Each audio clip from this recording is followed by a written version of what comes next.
This part of the story covers from the Double Locks to the Welcome Inn, now renamed the Welcome Cafe. But essentially I will have reached the end of the canal at King's Sluice, and so the next and final part of the story will be of the Canal Basin, otherwise referred to as the City Basin, created in 1830.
As I make my way along the cycle track that now follows the canal past the Double Locks, I come to the road that connects the Double Locks Inn to the outside world.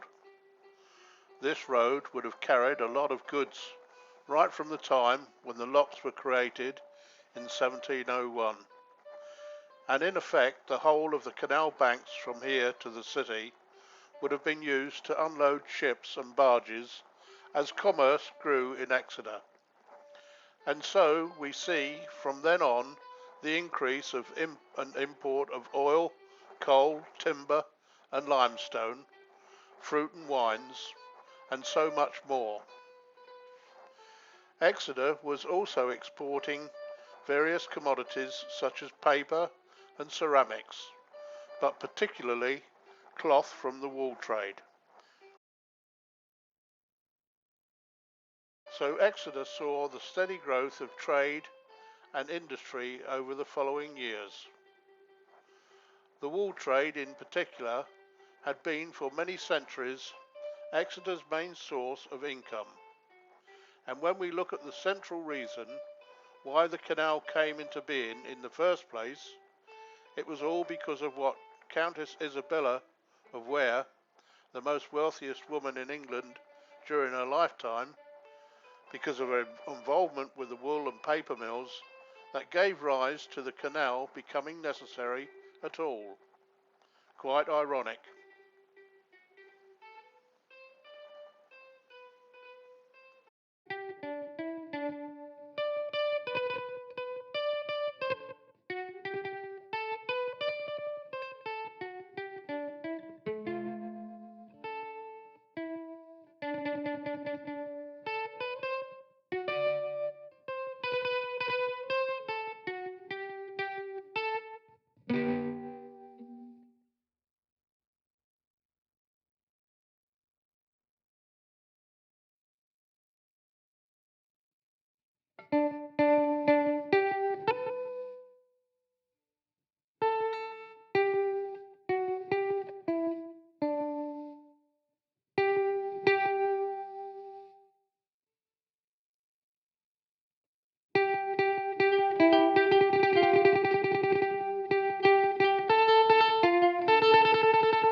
From the chronicles of the time, we can learn that one of Exeter's notables, John Hooker, was appointed to the city payroll from 1555 until his death. He was made Chamberlain of Exeter, a newly created appointment. He was twice MP for Exeter in 1570-71 and 1586, and he had also been MP for Athenry in Ireland in 1569. Among his many endeavours as a civil administrator, he created the Court of Orphans, which was designated a municipal government. Basically, he looked after the money of orphans held in trust until they became of age at 21. He created a tax from this money, which he then used to construct the Exeter Canal. A clever move on his part, but then what politician isn't so clever with other people's money? These were troubled times in the country. Henry VIII had granted a charter to the Exeter leaders the right to lift the weirs at Countess Weir, but it had come too late, and a canal was seen as the only way for them to get back the trade. He had also fell out with the Catholic Church. This had changed many factors in the way the country was run. It's interesting to note that in 1610, under Pope Paul V, a young emissary of his by the name of Count Lorenzo Magalotti, after travelling through Devon and Exeter, wrote how prosperous the area was. Magalotti writes of over 30,000 people being employed in the county of Devon as part of the wool and cloth industries. Merchandise was sold to the West Indies, Spain, France and Italy. Celia Fiennes, a pioneering traveller and travel writer of her time, also visited Exeter later in this period. In the early 1700s, she remarked on the vast trade and incredible quantity in Exeter, recording that it turns the most money in a week of anything in England, between £10,000 and £15,000. From those accounts of the time, we see that Exeter had become a prominent city, especially following the English Civil War and during the reigns of Queen Anne, William and Mary, with their Dutch influence, and then continuing through the reign of the Kings Georges up until the 1830s.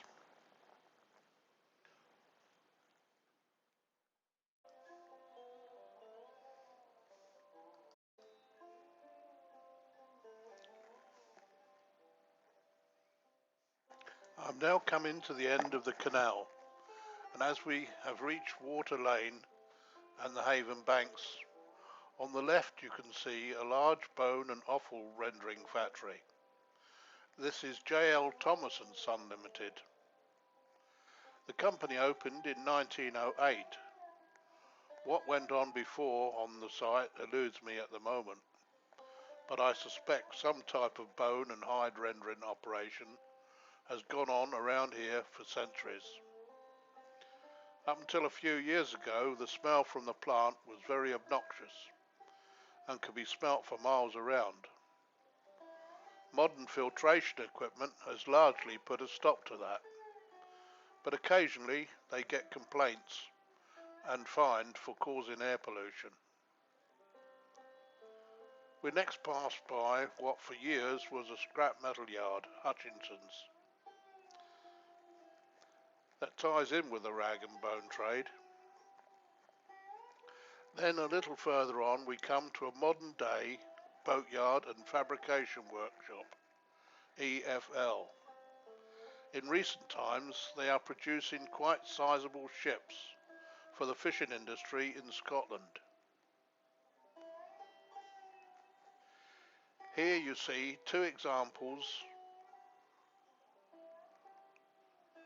The Tiffany of Melford, launched in 2018, and the latest vessel of 100 tons is Lady Rebecca, launched in 2019. We have now reached the area known as Gabriel's Wharf.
As I rejoin the towpath and make my way along the final stretch of the canal towards the Welcome Cafe, you can see the new housing development on the left.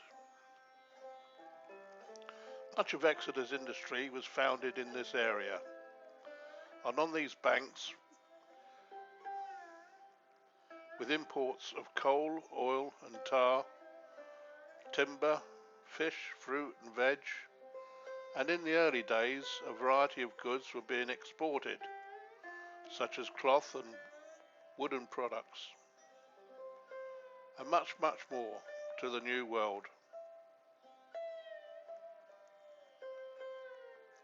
As the Industrial Revolution progressed, the need for metal and iron products grew, and one company became very prominent in Exeter,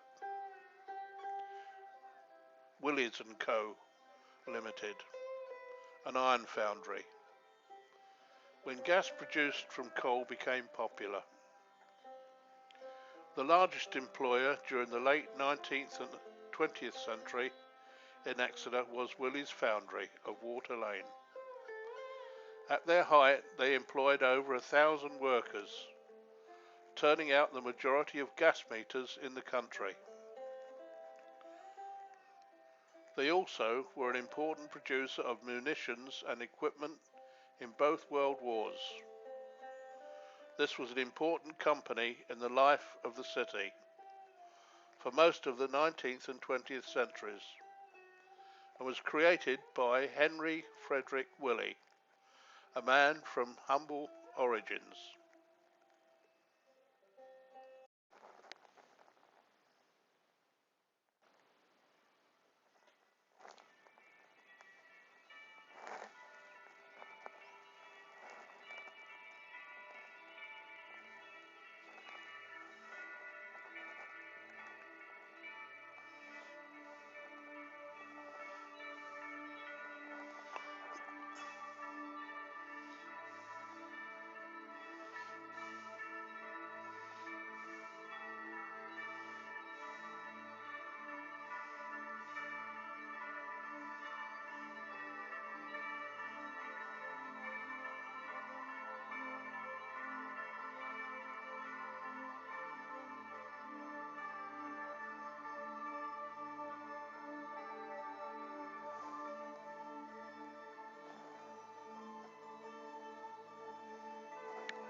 We are now coming to King's Sluice. This is where the river meets the canal entrance. It is also where the entrance to the city basin is. The basin is basically a large pond of water created to park ships for loading and unloading their goods. My last part of the Exeter Ship Canal documentary will feature this area. Hope you've enjoyed watching this episode and look forward to the end.